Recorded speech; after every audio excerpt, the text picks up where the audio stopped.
Friends and ఫ్యామిలీతో weekends కి farm house కి వెళ్ళి ఎంజాయ్ చేయాలనుకుంటే వెంటనే డోసే యాప్ ని డౌన్లోడ్ చేసుకుని బుక్ చేసుకోండి. నమస్తే, welcome back to Suman TV. Present మనతో పాటు ఉన్నారు public speaker, family counsellor, motivational speaker Rajani Rama గారు. నమస్తే మ్యామ్. నమస్తే నవీన. మేడం, మల్కాజ్గిరిలో జరిగినటువంటి ఇన్సిడెంట్ ఎంత దారుణం అంటే పేరెంట్స్ పిల్లల్ని చంపడం అనేది మనం చాలా వీడియోలో మాట్లాడుకున్నాము. అంటే ఆ రిలేషన్, ఆ బంధం అనేది మర్చిపోతున్నారు. ఒక సాడిస్ట్ లాగా తయారవుతున్నారు, సైకోల్లా తయారవుతున్నారు. పేరెంట్సే కన్న పిల్లల్ని చంపుకుంటున్నారు. మరి మల్కాజ్గిరి ఇన్సిడెంట్ చూసుకుంటే మా అమ్మాయిని దేవుడు మళ్ళీ పుట్టిస్తాడు అని చెప్పి నేను చంపుకున్నాను అని చెప్పేసి ఏమో చెప్తుంది ఆవిడ. పాపని 7 years పాపని పైనుంచి పడేసింది అంటే ఎంత దారుణం అంటే అంత దారుణం. మరి ఒకసారి వివరాల్లోకి వెళ్తే, మామూలుగా సైకలాజికల్గా ప్రాబ్లమ్స్ ఉన్న వాళ్ళ దగ్గర పిల్లల్ని పెట్టడం అనేది ఎంతవరకు కరెక్ట్ అంటారు? అంటే ఆమెకి ఏమైనా సమస్య ఉందా? గతంలో కూడా మనం ఇలాంటి కొన్ని చూసాము. అదేదో తాంత్రిక పూజలు చేసి దేవుడు మళ్ళీ అది ఇస్తాడు, ఇది మూఢనమ్మకాలు తోటి. తర్వాత మనం పాత సంఘటన ఒక 10 సంవత్సరాల క్రితం జరిగింది. అప్పుడు కూడా దేవుడు రక్షిస్తాడు అని చెప్పి భర్త చనిపోతే తను కూడా అలాగే మంచంలో ఉండిపోయి స్కెలిటన్ అయిపోయి చనిపోయింది. పిల్లలు ఎవరికి చెప్పకుండా ఇంట్లోనే ఉంచి, నెల్లూరులో జరిగిన సంఘటన. భర్త బెడ్ మీదే ఉంచుకుంది, తను కూడా అలాగే అయిపోయింది. పిల్లలేమో ఏం చేయాలి తెలియక రోజు ఇల్లు క్లీన్ చేయడము, ఫెనాయిల్ చల్లడం, ఎంత చేసినా కూడా చుట్టుపక్కల ఉన్న వాళ్ళకి అనుమానాలు వచ్చేస్తాయి. ఈ పిల్లలు ఇన్ని రోజులు ఒక మనిషి స్కెలిటన్ అయిపోవాలంటే ఎంత కాలం పడుతుంది? అంతకాలం ఈ పిల్లలు ఏంటి, ఎలా బతుకుతున్నారు, వీళ్ళ అమ్మ కనిపించట్లేదు ఏంటి, వీళ్ళు ఎలా తింటున్నారు ఏంటి అనేది అనుమానాలు రావు, వచ్చి బయటపడుతుంది. అలాగే వీళ్ళకి ఏంటంటే మూఢ విశ్వాసాలు అన్నారు కదా మీరు, నేను దానికన్నా ముందు ఇంకొకటి చెప్తా. మన పూజలు కూడా చాలామంది డీప్గా పూజలు చేసి ఇలాంటి పనులు, ఇలాంటి ఆలోచనలు కూడా చేస్తూ ఎక్కువ భక్తిలోకి వెళ్ళిపోయిన వాళ్ళు కూడా మూర్ఖుల్లాగా ప్రవర్తిస్తారు. అందుకనే ఏది కూడా అతి పనికిరాదంటారు. అంత అంటే గుడ్డిగా నమ్ముతారన్నమాట. ఇప్పుడు ఒక ఏం మతమైనా సరే, మతాల గురించి మాట్లాడట్లేదు ఇక్కడ, ఏం మతమైనా సరే దానికి కట్టుబడి ఉండాలి అన్న దానికోసము కొన్ని ఉంటాయి, భగవంతుడి గురించి ఉంటాయి, అన్ని కథలు అవన్నీ ఉంటాయి.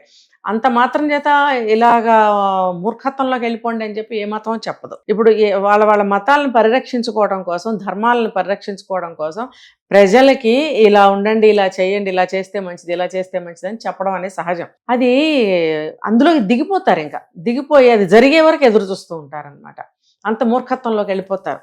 ఇంట్లో కుటుంబ సభ్యులకు కూడా చాలా డిస్టర్బెన్స్గా ఉంటుంది వాళ్ళ పూజల వల్ల. సో అలా అది ఆ మూర్ఖత్వం వల్ల ఏమవుతుందంటే ఒక సైకలాజికల్గా ఒక రకంగా తయారైపోతారు. వాళ్ళు ఆలోచనలో ఉంటారు ఏదో. ఇంకా ఎప్పుడు చూసినా కడిగిందే కడగడము, మడి తడి అనడము, పూజలు చేయడము, టైంకి వంట చేయకపోవడం, టైంకి పిల్లల్ని రెడీ చేయలేకపోవడం, ఉండు ఈ పూజ అవని అనడం, అంత ఇదిగా వెళ్ళిపోయే వాళ్ళని కూడా నేను చూశాను. దానివల్ల ఫ్యామిలీ ఫుల్ డిస్టర్బ్ అయిపోవడం, గొడవలు, తగాదాలు, తన్నులాట్లు, కొట్టుకోటాలు ఇన్ని జరిగిపోతున్నా కూడా వాళ్ళది మానరు. ఎందుకంటే అది సైకలాజికల్గా ప్రాబ్లమే వాళ్ళకి.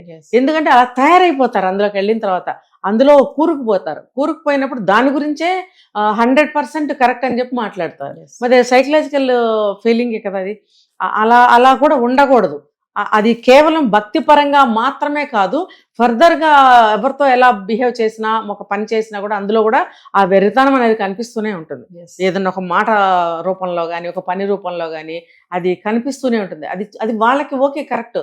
యువతల వాళ్ళకి ఏంటి మెంటల్ తరంగా మాట్లాడుతుంది, మెంటల్ తరంగా బిహేవ్ చేస్తుంది, పిచ్చా అని అనుకుంటూ ఉంటాము. కానీ సైకలాజికల్గా అది ఒక ప్రాబ్లమే. అలాంటి వాళ్ళకి ఇప్పుడు ఈ పాప ఉంది మల్కాజ్గిరి, తను కూడా ఏదో దేవుడు మళ్ళీ పుట్టిస్తాడని ఏదో ఒక అనుకుంటుందని అన్నారు. మరి ఇది కూడా అటువంటిదే కదా. సరే నీకు పుట్టిస్తే ఉంచుకో, మళ్ళీ ఇంకోళ్ళు కానీ ఏమైంది ఇప్పుడు. కానీ మరి దానికోసం పిల్లని చంపేయడం ఎందుకు అంటే అక్కడే అర్థమవుతుంది. సో ఆవిడ మెంటల్గా సరిగ్గా లేదు, ఆవిడ సైకలాజికల్గా ఆవిడకి ఏదో ఫాల్ట్ ఉంది. అలా ఉన్నప్పుడు ఇంట్లో సభ్యులు ఎవరుంటారో వాళ్ళు డాక్టర్కి చూపించడము, ట్రీట్మెంట్ ఇప్పించడం అనేది ఖచ్చితంగా చేయాలి. ఇంకా వాళ్ళు చేస్తున్న ప్రతి పనిని మనం ఒక కంట కనిపెడుతూ ఉండాలి.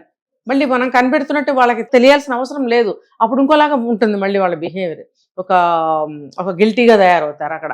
అలా కాకుండా వాళ్ళకి తెలియకుండా మనం ఒక కంట కనిపెడుతూ ఉండటము చూసాం. అక్కడ వంటలో ఏదో పురుగుల మందు ఏదో వేసి తాలింపులో ఆయిల్ అయిపోయి మరి భర్త చనిపోయాడు, తను చనిపోయింది. అంటే మెంటల్ కండిషన్ కరెక్ట్గా ఉంటే తను చూసి ఆలోచించి ఇది ఏ ఆయిల్ అని చెప్పి వేస్తుంది కదా. ఏది ఉంటుంది, ఎక్కడికో పురుగుల మందు అంటే ఇంట్లో ఉంటుందా చెప్పండి మరి. అది ఎక్కడ ఉంటుందో మరి తెలియదు. అక్కడికి వెళ్ళి అది పట్టుకొచ్చి చేసింది అంటే తన మానసిక స్థితి సరిగ్గా లేదు, ఏం చేస్తుందో తనకి తెలియటం లేదు. ఏ వస్తువు పట్టుకుంటుందో తనకు తెలియటం లేదు. మరి అలాంటి వాళ్ళతో ఏదన్నా పని చేయించుకోవడం భయమే కదా. కొంతమంది ఆలోచిస్తూ గుడ్డలు కత్తిరించేసేవాళ్ళు ఉన్నారు. అది ఏ బట్ట అయినా కానివ్వండి, కొత్త ప్యాంట్ అవ్వచ్చు, కొత్త చీర అవ్వచ్చు, ఏదైనా కావచ్చు. అంటే వాళ్ళ ఆలోచనలు ఎక్కడో ఉంటాయన్నమాట. అది స్థిరంగా ఉండదు. చేసే పనేమో ఇలా చేస్తూ ఉంటారు. అలాంటప్పుడు కూడా చాలా జాగ్రత్తగా ఉండాలి. జాగ్రత్త కాదు, ట్రీట్మెంట్ ఇప్పించాల్సిందే వాళ్ళకి. ఇప్పుడు పసిపిల్లలు ఉంటారు, ధైర్యంగా వాళ్ళ దగ్గర వదిలిపెట్టలేరు కదా. సరే ఒక్కదాన్నే అయినా సరే ఇంట్లో వదిలిపెట్టి వెళ్ళలేరు కదా. చాలా భయంగా అనిపిస్తుంది. ఒక్కళ్ళే ఉన్నప్పుడు అండి వాళ్ళ మెంటల్ కండిషన్ పీక్కి వెళ్ళిపోతే కనుక ఆత్మహత్యలు కూడా చేసుకుంటారు వాళ్ళు. ఇలాంటి సంఘటనలు కూడా మనం చూసాం, విన్నాం.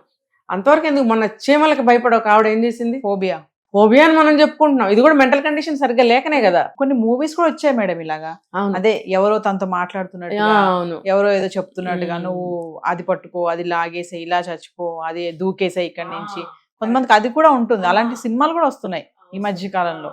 సినిమా చూస్తూ ఈ ఒక కేసు మనం చూసాం ఆ మధ్య కాలంలో కదా. కరెక్టే. అంటే వాళ్ళ మైండ్ అలా పనిచేస్తుంది. అది నన్నే చేయమంటున్నారు అన్నట్టుగా తీసుకుంటారు వీళ్ళు. చాలా డేంజర్ అన్నమాట. వీళ్ళకి ఇమ్మీడియట్గా 1-2-3 సంఘటనలు ఇంట్లో ఏదైనా ఇలాంటివి జరిగినాయి అంటే ఇమ్మీడియట్గా వాళ్ళని డాక్టర్కి చూపించాల్సిందే. సైక్రియాటిస్ట్కి చూపించాలి, సైకాలజిస్ట్కి కూడా చూపించాలి, తగినంత కౌన్సిలింగ్ ఇప్పించాలి, తగినంత ట్రీట్మెంట్, మందులు కూడా ఇస్తారు వాళ్ళు. వాళ్ళ మానసిక స్థితి స్టేబుల్గా ఉండటానికి మందులు కూడా ఇస్తారు. అవి ట్రీట్మెంట్ ఇప్పించకపోతే దారుణాలు చాలా జరుగుతాయి. ఇప్పుడు ఈవిడ ఆలోచన విధానం ఎలా ఉందో చూడండి. చూస్తూ చూస్తూ పాపను పైకి తీసుకెళ్లి తోసేయడం. మామూలుగా అయితే ఎవరు చేయరు కదా. తర్వాత మళ్ళీ ఏడుస్తుందంట. ఏడుస్తుంది. ఎవరైనా కక్షదారులు అయితే చేస్తారు కానీ ఇలాంటి కండిషన్లో తల్లి అయితే చేయదు ఇలాంటి పని.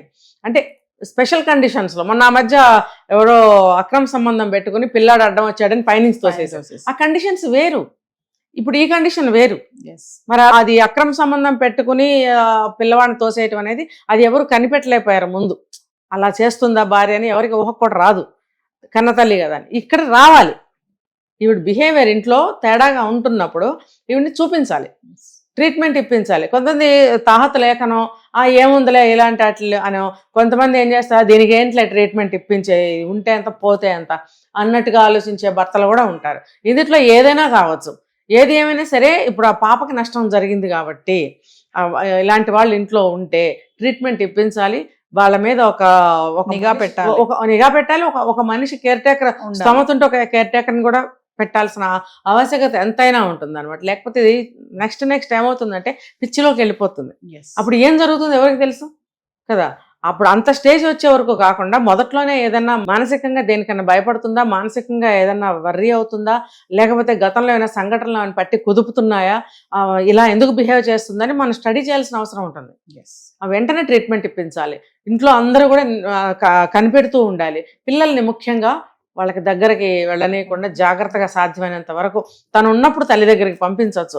తన ఇంట్లో లేనప్పుడు మాత్రం ఆ పాపని అక్కడ ఉంచటం అనేది మంచి పద్ధతి కాదు, అది సేఫ్ కాదు. ఇంకొకటి తినే పదార్థాలు కూడా చూసుకుని తినటం మంచిది. నన్ను అడిగితే వంట దగ్గరికి వెళ్ళనివ్వకపోవటం మంచిది. దగ్గరలో కూడా అలాంటివి వేరే ఏం పెట్టకూడదు కూడా. ఎందుకంటే ఇది ఒక అనారోగ్యం. ఇంకోటి తప్పు పట్టడం లేదు నేను. ఇప్పుడు ఒంట్లో బాగున్న వాళ్ళని మనం వంటగదిలోకి వెళ్ళి వంట చేయండి అని అనగలుగుతామా? అనలేం కదా. ఇలాగ వీళ్ళకి కూడా ఇది ఒక మానసికమైనటువంటి రోగం కాబట్టి వీళ్ళని కూడా రెస్ట్లోనే ఉంచాలి, మందులు వేయాలి. ఎక్కువ రెస్ట్లో ఉంచితే ఆ మైండ్ అనేది కాస్త స్థిరంగా కూల్గా ఉంటుంది అనమాట. లేదు నార్మల్గానే తిరుగుతుందిగా, స్నానం చేస్తుంది, అన్ని పనులు చేసుకుని వంట చేసినా అన్నట్టుగా ఊరుకుంటారు. అప్పుడు ఏమవుతుంది, మొన్న పురుగుల మందు వేస్తే ఆలింపు పెట్టింది, ఏమైపోయింది, భర్త చనిపోయాడు. అందుకనే ఆవిడ చనిపోయింది, ఇద్దరు చనిపోయారు. ఇప్పుడు ఆ పిల్లకేమో తల్లిదండ్రులు లేకుండా పోయారు. ఇంతంత దారుణాలు జరుగుతాయి కాబట్టి వాళ్ళని ఆ అన్ని పనుల్లోకి రానివ్వకుండా రెస్ట్లో ఉంచాలి. అంతా క్యూర్ అయిన తర్వాత మళ్ళీ నార్మల్గా ఉందనుకుంటే అది ఓకే. కొంతమంది నార్మల్గా ఉంటూనే మళ్ళీ ఆ చేష్టలు చేస్తూ ఉంటారు. మనం ఏమనుకుంటాం నార్మల్గానే ఉన్నారు కదా అని చెప్పి మనం పెద్దగా కొంచెం లూజ్ వదిలేసామనుకోండి, అది ఎప్పుడు ఎటు తిరుగుతుందో అర్థంగా. నేను నా కళ్ళ ముందు ఒక కేసు చూస్తున్నా కూడా. నేను అంతా చదువుకుని అంతా మంచిగా ఉన్న ఒక అబ్బాయి బాగానే ఉంటుంటాడు, కానీ మళ్ళీ ఆ మెంటల్గా బిహేవ్ చేయటం, మాట్లాడటము, కెరీర్ పోగొట్టుకుని ఫ్యూచర్ లేకుండా అట్లా ఉంటూ ఉంటాడు. మరి అది ఖచ్చితంగా గట్టి ట్రీట్మెంట్ ఇప్పించాలి. ఎప్పుడూ ట్రీట్మెంట్లోనే ఉంచాలి వాళ్ళని. బాగా ఇంకా 100% నార్మల్ అయిపోయాడు అనుకున్నప్పుడే. కానీ మళ్ళీ కూడా అట్లాంటి లక్షణాలు తిరగబెడతాయి ఒక్కొక్కసారి, కనిపెట్టుకుంటూ ఉండాలి. Thank you.